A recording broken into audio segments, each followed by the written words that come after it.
Dante's Inferno, Canto 29. Geri de Bello, the 10th Bolgia, alchemist.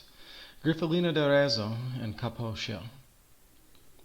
The many people and the diverse wounds these eyes of mine had so inebriated, that they were wishful to stand still and weep. But said Virgilius, "What dost thou still gaze at? Why is thy sight still riveted down there among the mournful, mutilated shades? Thou hast not done so at the other Bolgia.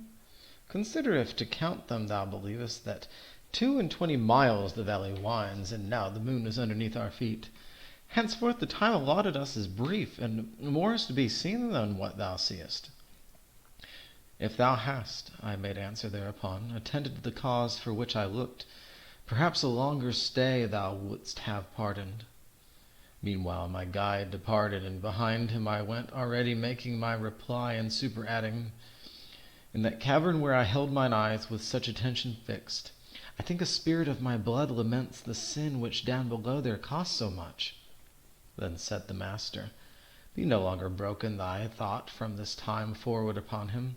Attend elsewhere, and there let him remain.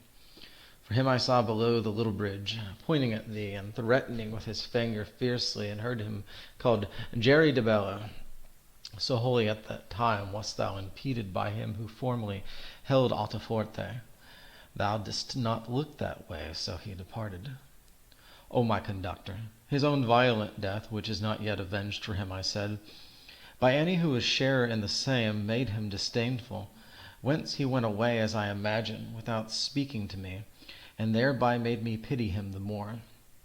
Thus did we speak as far as the first place upon the crag, which the next valley shows down to the bottom, if there were more light. When we were now right over the last cloister of Melbolge, so that its lay brothers could manifest themselves unto our sight, diverse lamentings pierced me through and through, with which compassion had their arrows barbed, whereat mine ears I covered with my hands. What pain would be if from the hospitals of Valticiana, twixt July and September, and of Maremma and of Sardinia, all the diseases in one mote were gathered. Such was it here, and such a stench came from it as from putrescent limbs is wont to issue.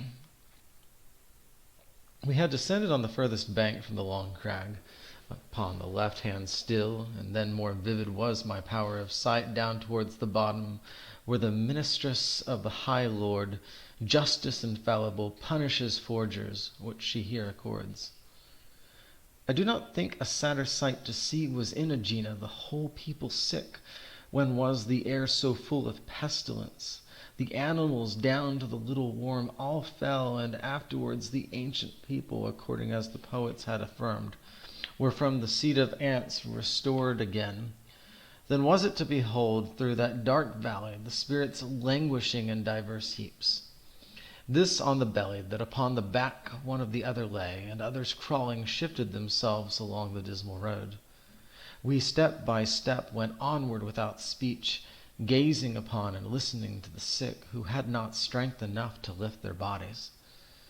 I saw two sitting leaned against each other, as leans in heating platter against platter, from head to foot bespotted over with scabs, and ne'er saw I plied a currycomb by stable boy for whom his master waits, or him who keeps awake unwillingly, as every one was plying fast the bite of nails upon himself, for the great rage of itching which no other succour had.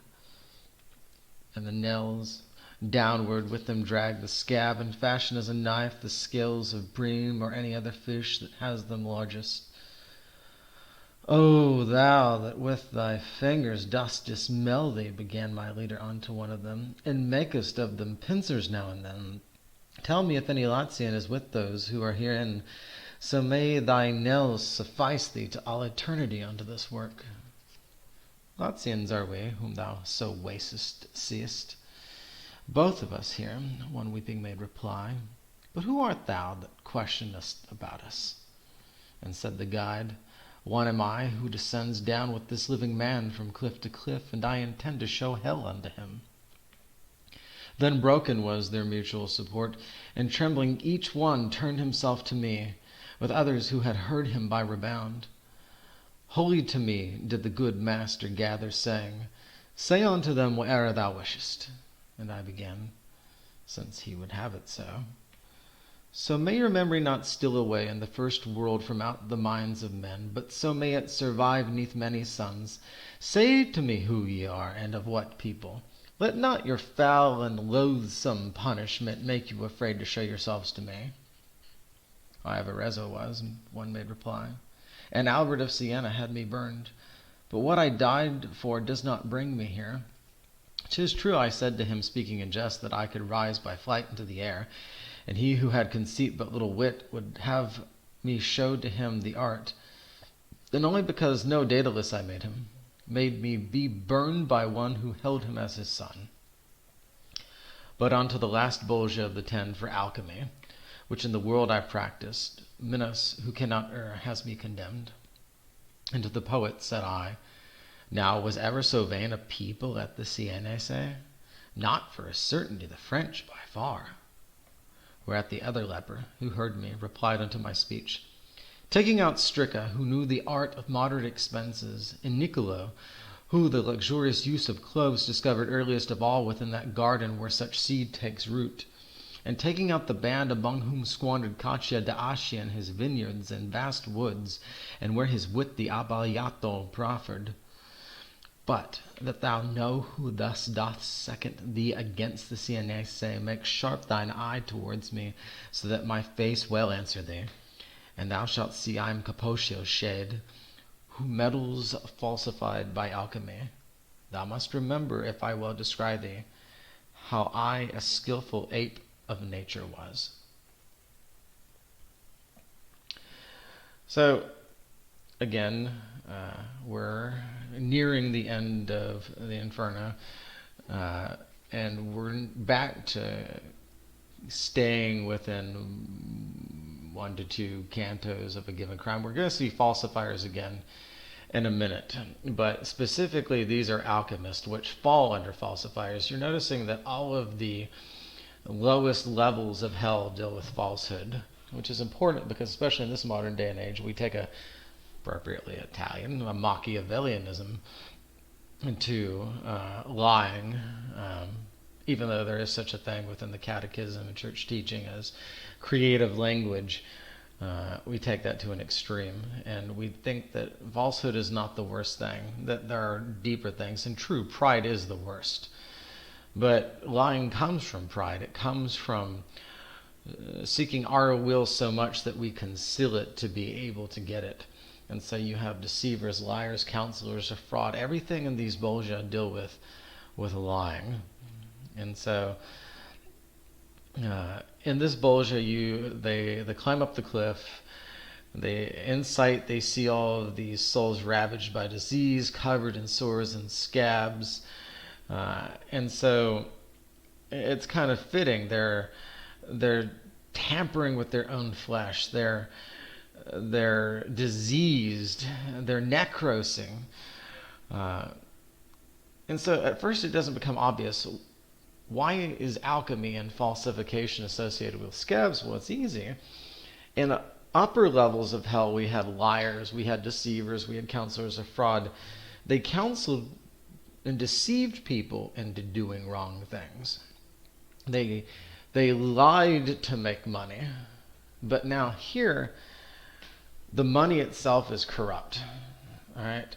So these are corrupters of things, corrupters of words, corrupters of money, corrupters of people. They tamper with the natural world and they try to turn it into something else. And so, as I said with the example of money, as Dorothy Sayers would say, in an upper level of hell, you might have somebody that deceives and falsifies in order to make money. Here, though, with alchemy, money itself is falsified. And so now you're seeing the height of corruption, that you're not just having lies, but the things that we aim to get from the lies themselves are being manipulated and corrupted here. So we're at the lowest levels of hell when now we're seeing the true product of sin, not hellfire and brimstone, though that's all there. We're seeing the worst possible thing. We're seeing decay. Remembering Edmund Burke's words, I believe, the opposite of love is not hate, it's indifference. The words of Revelation, you are neither hot nor cold, you are lukewarm, so I will spit you out. We have that here. The ultimate problem with sin is that it leads to decay, or even decays in on itself. So what do we see with the people in this Bolgia?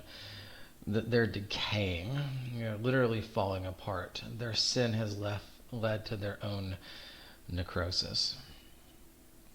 One last subtle thought that I appreciate within this canto is the hint of the lesson of effeminacy at the beginning of the canto.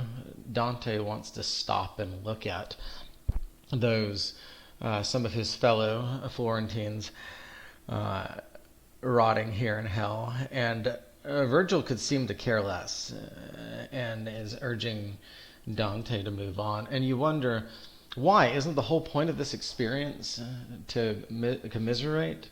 Well, no, it's to learn a lesson. He only needs to stay in hell long enough to learn the lessons that he needs to learn, no more, no less. And so, as Father Ripperger would say, effeminacy is pursuing the pleasurable thing over the hard thing. And there's a form of intellectual effeminacy to where we just dwell on thoughts for the sake of dwelling on thoughts because thoughts bring us a form of pleasure. And so that's what's going on here, I believe, with Dante. Dante's wanting to muse in hell just to muse in hell, to sit there and steep and muse in every soul. And so Virgil has this masculinity to him that even Virgil has this masculinity to him that even Dante doesn't possess. He's like, the point here is not to sit here and steep in all of these souls' miseries. It's to learn from some of them what you need to learn to avoid this place. They're in hell. They're not to be miserated over.